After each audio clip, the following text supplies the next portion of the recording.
If you go to the double slit experiment, it wasn't like, oh, once I understand which way the double slit experiment goes, now I'll know this, which will have these mechanistic consequences. Of course, they did have consequences in the long run. If you told me, and if you told every physicist working today, there's no material consequences to figuring out string theory that's of any meaningful value, I don't think that would take away their interest, or frankly, our interest in knowing. And so I kind of go back and forth. Is science an activity which is exactly like RL? It's motivated by material consequences for the utilities we care about.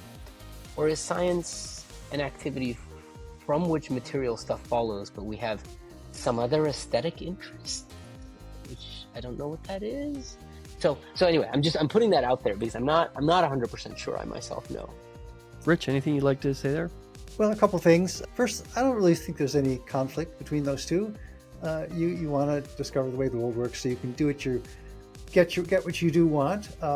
But often the connection is distant, and so it's often best just to figure out how things work and leave it for later to see if there are any utilitarian consequences. I'm also struck by, how do we understand, what is the ultimate reinforcement thing, or what is the ultimate intelligence thing? And the point in the paper is the way for these two agents to become superhuman is to focus them not on ungrounded, but rather grounded.